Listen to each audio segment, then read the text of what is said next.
Ano ang mangyayari kapag ang isang magandang asawa ay nagpakasal sa isang mayamang matandang lalaki, ngunit hindi siya masaya sa kanilang pagsasama, at isang araw ay dumating ang isang binatang tagapaglingkod? Ito ang matutunghayan natin sa pelikulang ito. Si Sebastian, isang napakayamang afam, ay nakatira kasama ang kanyang batang asawa na si Allison. Pero si Sebastian ay isang babaero, at bukas ang kanyang puso sa mga katulong. Isang araw, isang lalaki na nagngangalang Mason ang nagdala ng isang binatang lalaki na nagngangalang Andrew para sa trabaho bilang boy. Nang makita ni Andrew si Allison, napakaganda at bata nito sa kanyang paningin. Nang gabing iyon, nagkaroon ng party sa kanilang bahay.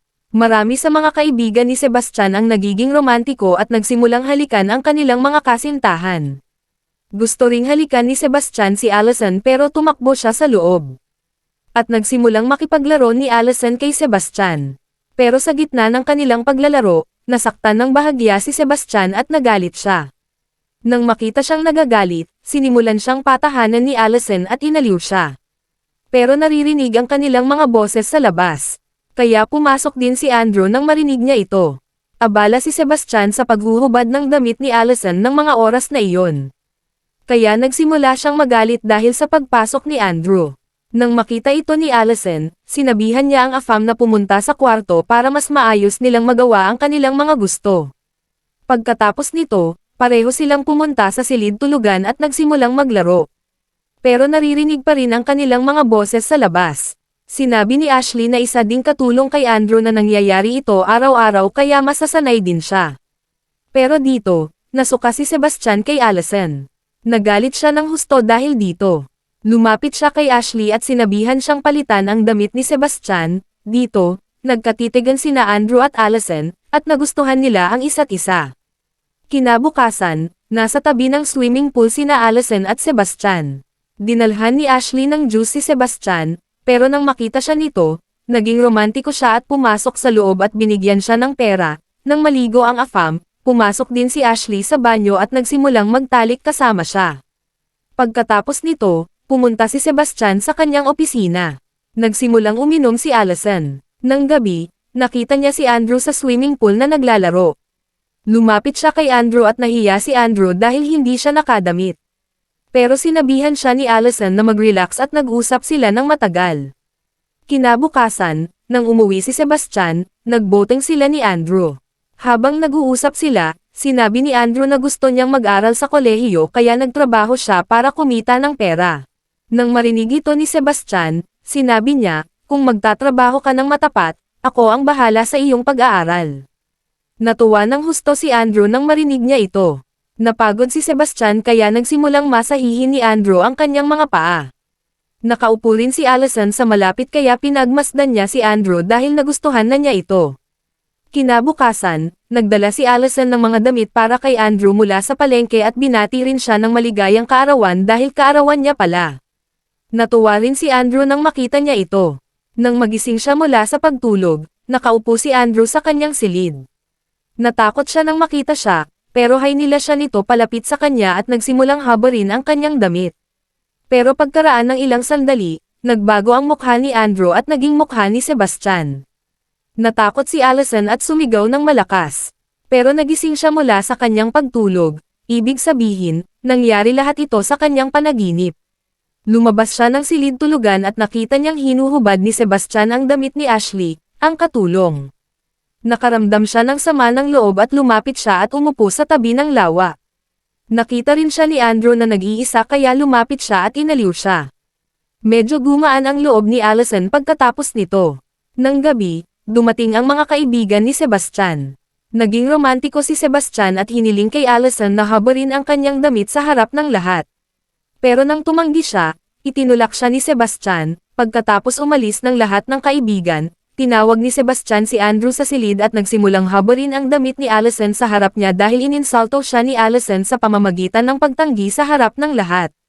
Ginantihan niya si Andrew sa pamamagitan ng paggawa nito sa harap niya. Pagkatapos, pumunta si Sebastian sa opisina, at nakita ni Allison si Andrew na naglalakad-lakad sa labas. Lumapit siya kay Andrew at nagsimulang maglaro kasama siya. Hindi na napigilan ni Andrew ang kanyang sarili, at sa araw na yun ay may nangyari sa kanila. Nagsimula na ang kanilang relasyon. Tuwing pupunta si Sebastian sa opisina, nagsisimulang maglaro silang dalawa. Isang araw, sinabi ni Allison kay Andrew na dapat na siyang lumipat sa syudad para matapos ang kanyang pag-aaral. Hiniling ni Andrew na sumama siya. Sinabi ni Allison na mahahanap tayo ni Sebastian at papatayin tayo.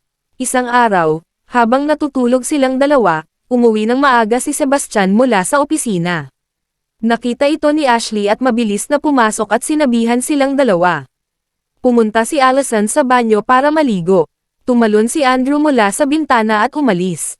Nakita siya ni Mason na nasa labas, pero hindi siya nagsalita. Pagkatapos nito, makikita natin sina Andrew at Ashley na magkasama at nag-uusap. Sinabi ni Ashley na ang kanyang anak ay may sakit sa baga. Kailangan niya ng maraming pera para sa paggamot nito. Kaya siya nagtatrabaho dito. Ilang araw pagkatapos noon, dumating ang maraming kaibigan ni Sebastian sa kanyang bahay ng gabi. Sinabi ni Sebastian kay Allison na akitin si Mason dahil nagpustahan sila.